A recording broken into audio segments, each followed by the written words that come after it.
Ya, sejumlah partai besar akan bertarung dalam pilkada di pilkada serentak 2018.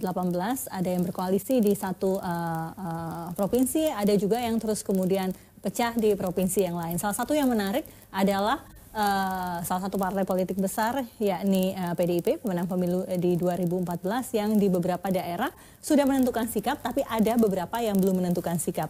Kita nanti akan tersambung dengan salah satu ketua DPP-nya. Kita coba menghubungi kembali Andreas Pariera. Tapi sebelumnya saya akan ke Mas Burhan dulu. Mas Burhan, saya ingin melihat fenomena PDIP yang sudah menentukan calon di Sumatera Utara, begitu. Namun rasanya enggan menentukan calonnya yang incumbent di Jawa Tengah. Iya. Sebenarnya bukan hanya Jawa Tengah, tapi juga Jawa Barat. Nah, 3 provinsi besar di Jawa, yaitu Jawa Barat, Jawa Tengah, Jawa Timur, itu total populasinya 47% dari total populasi seluruh Indonesia. Kita punya 17 wilayah, 17 provinsi yang akan pilkada tahun depan, 3 diantaranya itu di wilayah yang secara populasi sangat gemuk gitu ya.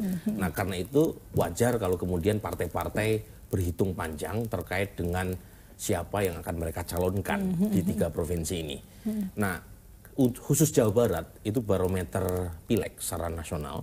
Jadi siapapun yang memenangkan Jawa Barat umumnya pemilu legislatif menang pasca reformasi dan selalu berubah-ubah tiap kali pemilu. Tahun 99 Jawa Barat dimenangkan PDIP, nasional Jawa Barat juga unggul PDIP-nya di tingkat nasional. 2004 Golkar menang di Jawa Barat, nasional Golkar juga unggul. Demokrat demikian di 2009, 2014 PDIP lagi. Nah, 2014 agak sedikit ada perubahan khusus di Jawa Timur. Kalau Jawa Barat adalah barometer pileg, Jawa Timur adalah barometer pilpres sejak 2014. Di Jawa Timur terakhir 2014 Pak Jokowi unggul sekitar 5,8% dibanding suaranya Pak Prabowo di Jawa Timur. Nasional Pak Jokowi juga unggul kurang lebih 6%. Sekarang kalau kita melakukan survei di Jawa Timur, itu selisih dari berbagai macam simulasi, itu kurang lebih sama dengan selisih survei di tingkat 5% nasional. 5% juga di 2014. Enggak, poin saya selisih dari berbagai macam simulasi di Jawa Timur dengan hasil survei nasional itu kurang lebih sama. Sekarang ini ya. Jadi mungkin ke depan kita cukup survei di Jawa Timur sebagai proksi untuk survei secara nasional. Karena tadi, jadi keunggulan Pak Jokowi kurang lebih sekitar kalau ditarik dari berbagai macam simulasi kan kurang lebih 20%-an gitu ya. Itu kurang lebih di Jawa Timur seperti itu. Jadi itu yang membuat 2 provinsi ini menjadi menarik untuk pilkada 2018. Karena bagaimanapun jarak sekitar 9 bulan sebelum Pilpres dan Pileg 2019 itu ibarat pertandingan pilkada Juni 2018 itu ada semacam semifinal. Grand finalnya adalah Pilpres dan Pileg di 2019. Karena itu variabel penting yang diperhitungkan oleh partai terkait dengan pilkada 2018 adalah desain koalisi 2019. Itu yang dilakukan Gerindra, PKS, dan PAN. Nanti kita bicara soal desain koalisi. Di ujung telepon sudah ada Andreas Pariera, Ketua DPP PDIP. Selamat malam Pak Andreas. Selamat malam. Iya, Pak Andreas, ini kita bicara soal... Iya, ada 3 orang narasumber pada malam hari ini di studio JAK TV. Kita ingin bertanya kepada Anda mengenai sikap politik PDIP terkait beberapa calon-calon yang akan didukung dalam pilkada serentak di 2018. Yang menarik sekali adalah mengapa dukungan PDIP tidak kunjung datang pada incumbent yang juga kader PDIP yang saat ini menjabat sebagai Gubernur Jawa Tengah, Pak Ganjar. Sebenarnya di Jawa Tengah itu proses masih berlangsung, tinggal nanti mau diumumkan. Jadi ini soal waktu kapan diumumkan. Ini kita tahu bahwa tanggal 8 Januari kan sudah mulai pendaftaran. Jadi awal Januari itu kita sudah umumkan. Awal Januari akan diumumkan. Mengapa tidak dikunjung? Ada juga yang kemudian melihat tidak kunjung diumumkan karena sempat nama Pak Ganjar masuk dalam kasus IKTP. Benarkah demikian, Pak Andreas? Kan ada beberapa daerah yang kita sudah umumkan, ada beberapa daerah yang belum kita umumkan karena kita harus pertimbangkan berbagai aspek, termasuk Jawa Tengah. pemetaan politiknya, bagaimana dinamika politik yang berkembang di daerah tersebut. Jadi memang banyak aspek yang harus kita lihat dan sampai pada waktunya tidak akan mengumumkan gitu. Jadi soal momentum, soal waktu, kapan yang paling tepat diumumkan. Jadi jangan khawatir loh soal itu. Jangan khawatir. Apa masih ada tarik-menarik di internal PDIP mengenai didukung terus tidak Pak Ganjar ini atau harus diganti atau beralih dukungan ke calon yang lain? Kalau tarik-tarik tidak ada yang tarik dan tidak ada yang menarik. Yang ada itu dinamika yang biasa. Apa yang dikhawatirkan Pak Andreas, walaupun Anda mengatakan tidak ada tarik-menarik dan lain sebagainya, apa yang dikhawatirkan tidak kunjung didukung? Tidak ada yang terlalu dikhawatirkan, Pak.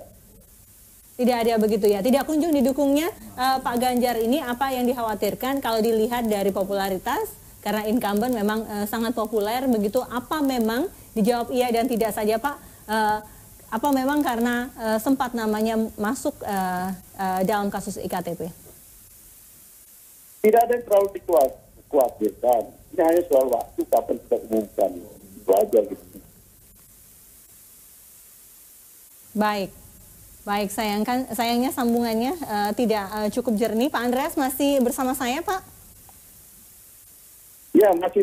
Oh, masih. Oke, baik. Saya satu lagi pertanyaan mengenai dukungan terkait Pilkada Sumatera Utara kepada Pak Jarod. Tiba-tiba muncul nama Pak Jarod, padahal ada satu nama lagi yang muncul di internal PDIP dan ternyata malah pilihannya kepada Pak Jarod. Begitu. Apa alasannya, Pak? Ya, ada beberapa hal yang menjadi pertimbangan kita bahwa kita juga menghitung betul bagaimana respon dari masyarakat dan bagaimana pemetaan politik yang ada di daerah tersebut gitu.